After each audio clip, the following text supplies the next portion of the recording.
Hello everyone and welcome to this video. In this video I actually wanted to express what has been my learning when it comes to the analysis paralysis that we have in order to create something, in order to use our creativity. I was there, I'm still there sometimes, but I found a way in which I can do this kind of videos. I can express my creativity in the different areas of my life, and I want to show you why it will be beneficial for you to start doing that as well, to use your creativity, and also how you can start to do it, because it is not easy, but for me and how I see it and how I feel it, it is something necessary and really beneficial for you and for the ones around you.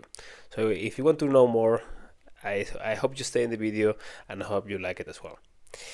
So okay, let us start with the current status. My current life and maybe the life of many.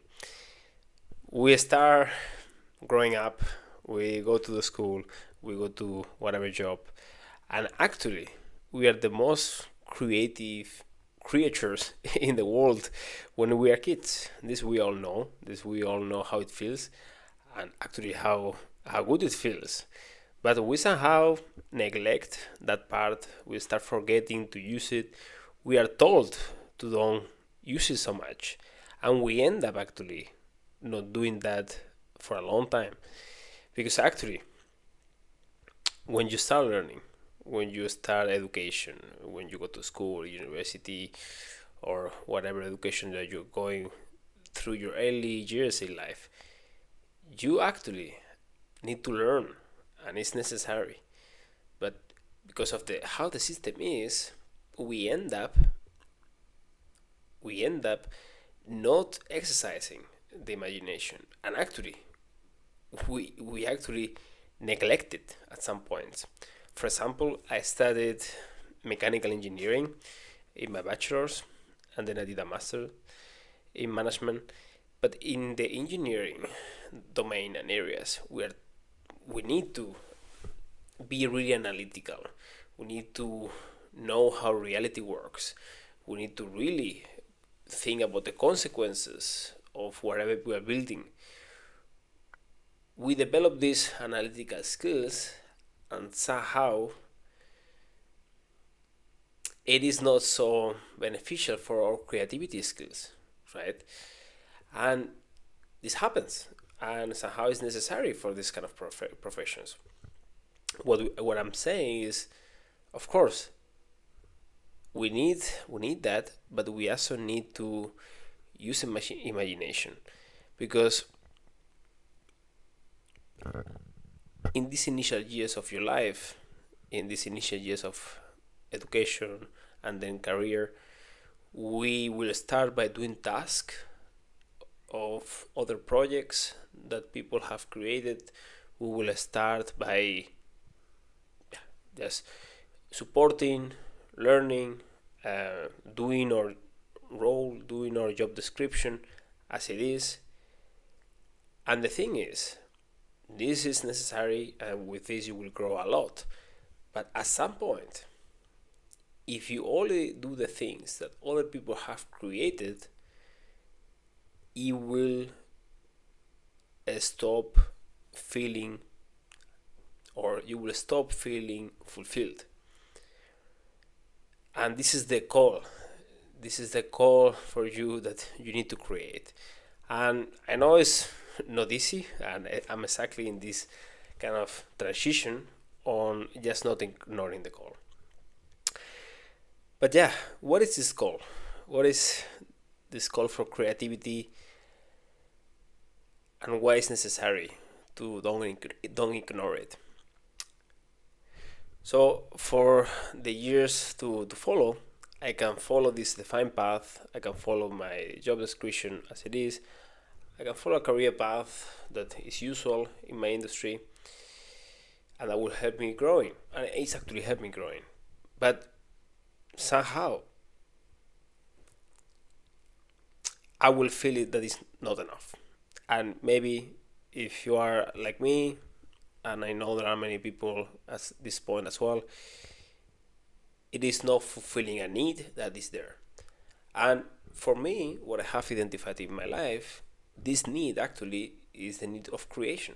I need to create, I need to use my creativity, my imagination. Why? Because firmly I believe that there is a part of us begging us to create, begging us to use our imagination that is long forgotten. And by doing so, I will start as well learning about myself, because to use my imagination, I have to listen it to it in the first place. So for us, it's a way that if we use our imagination, if we start creating and using the creativity step by step, we will also get to know ourselves. It won't be only the external world, but we will grow up inside, because we need to enable that space in the first place. So that's the thing. With this call, you can ignore it, and maybe it's necessary that you ignore it for some part of your life. But at some point, as maybe you are in your 30s or in your 20s, whenever, there's some point that you cannot ignore it anymore, and even if you ignore it, it's impossible getting rid of that. Otherwise, you will be unsatisfied and you won't be in peace with yourself. So I say this from my experience. It's not something that I'm making up. It's something that actually is one of the reasons I'm doing this kind of videos, because I felt this need and I felt this call more than 1 year ago, I would say, or more than 2 years. And I didn't start to do videos and I didn't start to post things. That's not the case.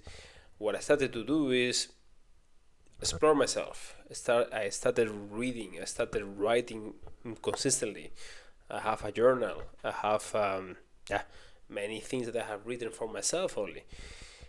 And that's the thing. I just by doing so, with no expectation, I was able to start fulfilling this need that I didn't know what was even about in the first place. So that was the start of my journey. And I think for me and for you, if you want to start creating, and if you decided to do so, for me it was a bit intimidating.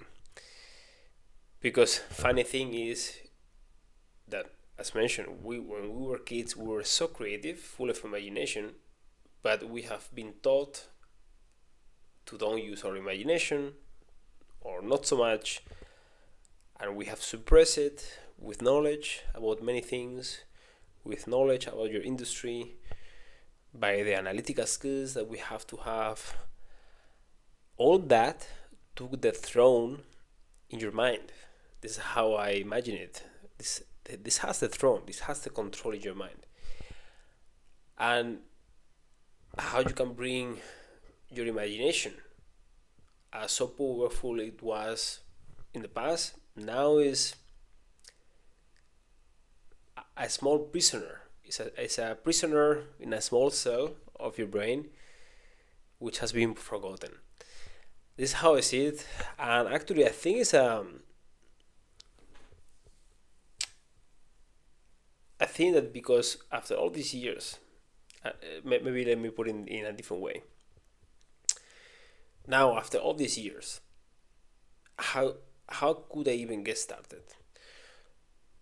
Because there are many things stopping, or there were many things stopping me. For example, first is I didn't ever identify myself as a creative person, because I went through the engineering technical career path and education, and you don't have to be necessarily creative. Second is maybe your imagination is shy, and you won't feel that it has any place in your mind, and you don't even believe in it so much. And third is it's not nurtured. It's lacking the all the nutrients. Is it's weak. And the last thing is it has no muscle. So actually, in this analogy with a prisoner, is completely valid in this case, because imagine someone that has been in a cell for many years. It is weak, it lacks weight, it needs to, yeah, learn how to walk again. It needs to eat again, and yeah, and that's something not easy, right? So how could you get to start to bringing this imagination back to life again, or back to its power again? In the way I see it is, as a person after many years in a prison, it will need food for imagination. As the way I see it is educative content, um, books that are inspirational, that are, they don't have to be in your industry, bring different angles as well. Yeah, creative content of other people that you like, more kind of like, it can be videos, it can be kind of art if you may like that as well, whatever, right? That it can inspire you a bit in a different way. Then, and I think this is one of important keys, is the belief that is possible. Because even if you don't feel like as a creative person, you have to believe that it's possible. Otherwise, it won't happen. And second is that you need to gain the muscle. So you can nurture it as much as you can, but as a prisoner that couldn't walk for many years, it is weak in all the aspects. It doesn't have the muscle. Ideas may pop up, but they just fade away. So you will need to gain that muscle in your imagination, and yeah, that will take effort.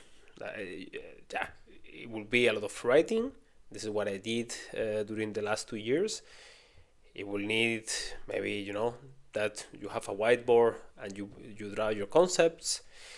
It will as well mean that you share your ideas with the people around you, and it will mean as well that you start to create, making videos, whatever post, whatever blog. No, so it will be a step by step. But one of the most important steps that for me they have to be there is that imagination needs to take place in your mind and in your life. It has to be part of your routine, and you have to respect that. You have to allow that. So imagination or creativity doesn't have to be something just for Sunday afternoon. Like, why you cannot have a slot for that every day or twice per week? It is something important, because we all have this need to create something that we identify with, that we know we own it, and we know that it's fully ours. That brings so much sense of fulfilling that I think is completely necessary and valuable for your life, as it's being for me as well. So that's the thing. You know, you have to give that space of creativity, because you also know how does it feel to don't ever create nothing. And I think during our years of doing bachelor's, masters, early years of career, we know how it feels to just follow the path that is defined. We know how it feels to just perform the task that is, owned by others. We know how that feels. Why would you don't create something by yourself when we know how that other scenario feels? So, if you know the alternative, why you don't create something by yourself that is not an alternative? And and that's the thing. And for me, it's the only way to really achieve personal growth, to get to know yourself a bit better, to respect the need of creating things, not only for you, but also for the others. You will be more satisfied and maybe more happy, and the ones around will feel it. And you will start learning about yourself and knowing what you need a bit better. So if you have as well no idea on how to get started, I started to do these reflections when I was writing. I will ask myself time to time, what is asking expression through me, or what is an idea that I always wanted to deep dive, but I always wanted to ignore. For you, can it be what is that paint that you always wanted to do, or this drawing, or this blog, or even this video? And yeah, and the fourth element, which is really important, is that as a prisoner, right, that has been there, he forgot how to speak. You can read, you can write for yourself, you can acknowledge that you need this creativity in your daily routine, in your weekly slots. But the last step, sharing your ideas in a way that is understood, or that the message, that you're able to convey the message that you have, it is not that easy, right? Because as someone that forgot to speak, sharing your own ideas in a good way, it will take some time. And as someone that is talking for first time in a long time, the more you do it, is only by doing you will get better at it. So that's the thing.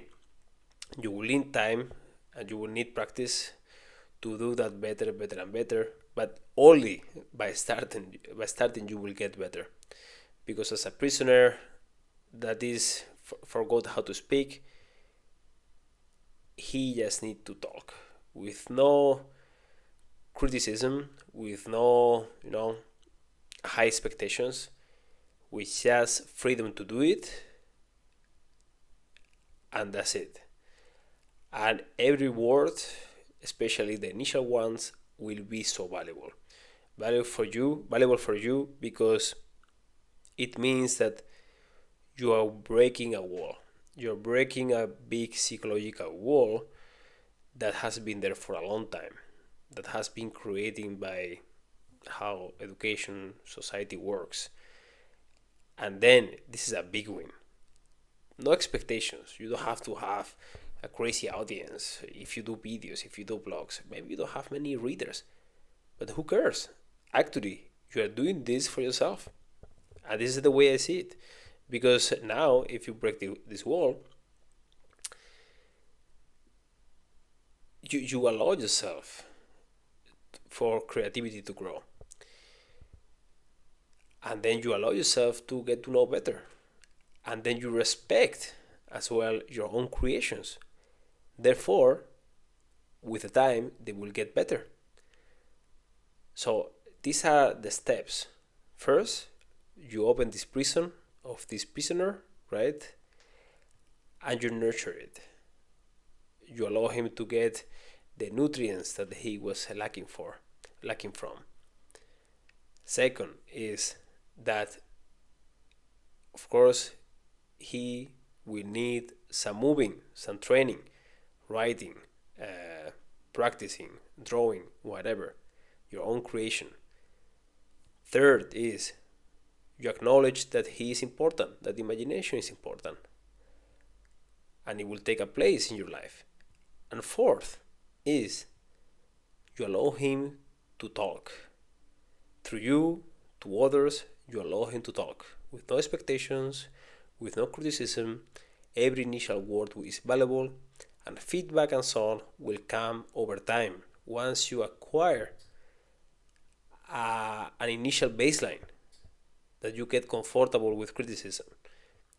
You will start to care about that, but at the beginning, not necessarily. You just need to get started. So that's the thing. I talk from my own experience. I'm not making this up. This is one of my initial videos. I just got started with YouTube, but I got started way earlier with reflection, with writing, with trying to be creative in all the areas of my life. And this exercise is not only beneficial if you're making YouTube videos, if you're making blogs, it will be beneficial in all the domains. It is beneficial for my relationships, the plans, the things I do with my wife, with my friends. Good ideas will always be good for relations, for new plans, for new adventures. as well in my job. Creativity is a good asset that can move the needle outside of your raw description. Even in my personal growth is also good because I'm getting to know myself by just creating and listening to what I want and what is asking expression through me. So with that, I finish this video. I hope it helps, this personal reflection and these early learnings. I'm also getting started with this, and I hope you as well, after listening to this video, you also get some knowledge from my side and value, so that if you have this analysis paralysis, you also break free from it. Thanks for watching, and I hope you enjoy the video. Ciao.